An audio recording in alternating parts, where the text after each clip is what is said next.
Hey, what's up? I'm Michael. The next step of creating my bookmarks, the way I do it, is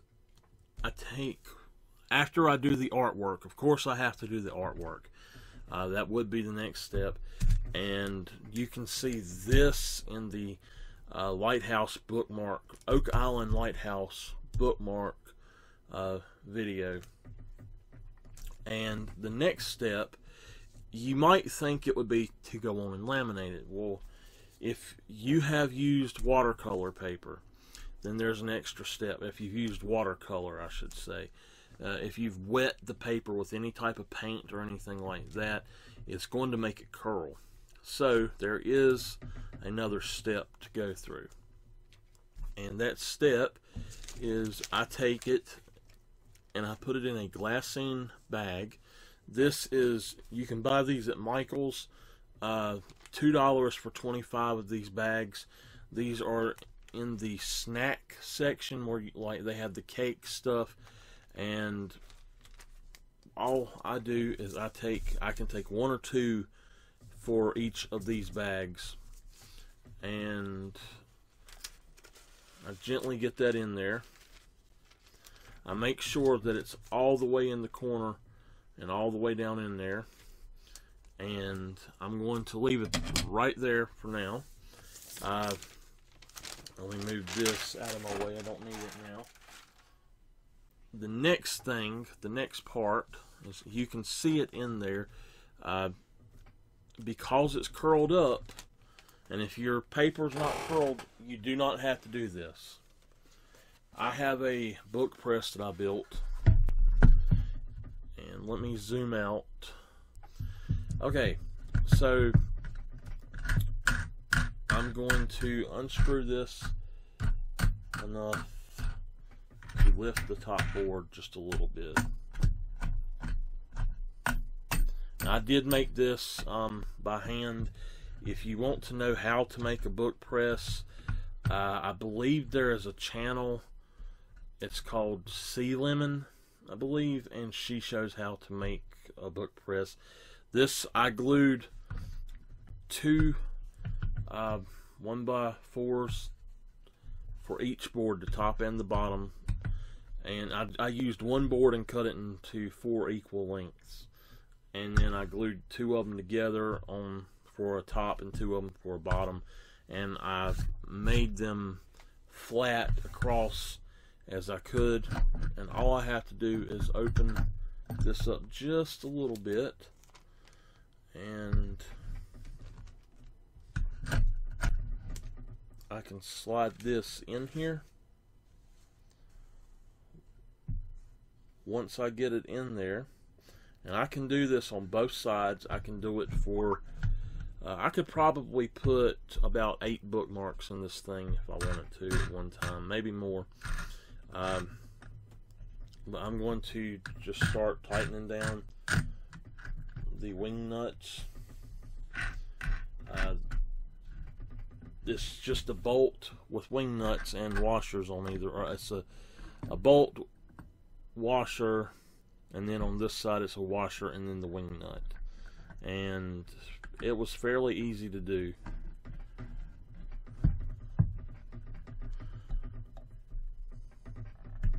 Okay, that one's good and secure.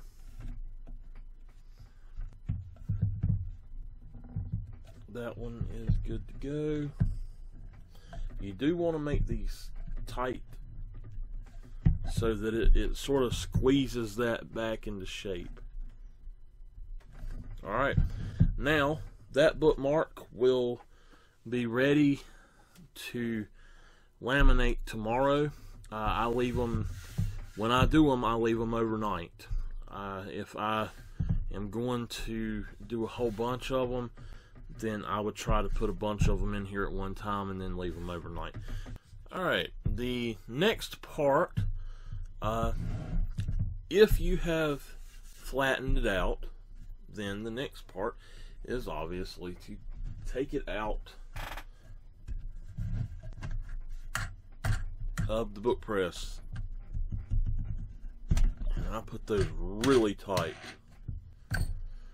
to do so, you do need to loosen all of them.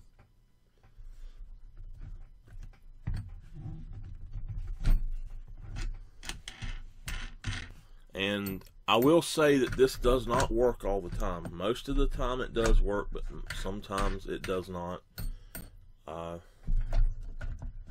You just need to have enough room to get your finger in there, or to slide them out like so. And that looks a lot flatter than it did when I put it in there. Let's pull this out. Oh yes, that's a lot flatter.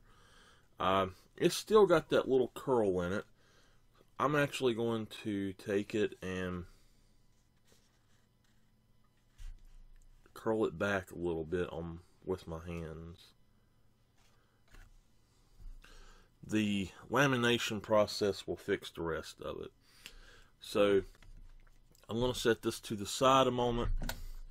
From here, what I do, I lay this down, and I'm going to lay this down here, and I'm going to write what this is on the back of it. Now this is the Oak Island lighthouse. So I am going to come right here on the side and just write Oak Island lighthouse.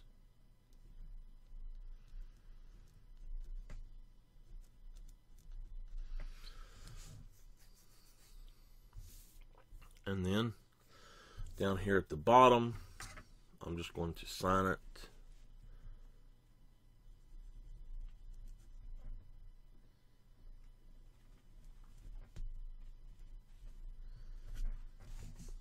Just like that. And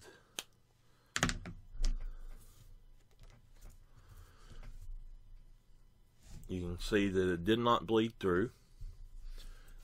If you hold this up to the light, you can see what's behind it, but you don't have to do that. If you're worried about being able to see bleed through it or anything, then what you need to do is make 2 blanks and glue them together. And before you put anything, don't put anything on the back of the artwork, but just put it on the back of the glued part. And I wouldn't use another piece of the same paper. I would use a piece of something like cardstock or scrapbooking paper maybe. So now let's move on to the next step. The final step for this part of the video, or this video, is actually taking a photo to make sure that it is correct. If you take a photo before you straighten it or flatten it, then it'll be really warped and it won't look right. If you take a photo after you laminate it, it will not look right either. So I'm not going to show taking the photo, but I did just take it, and I will see you in the next video where I laminate this. So see you then.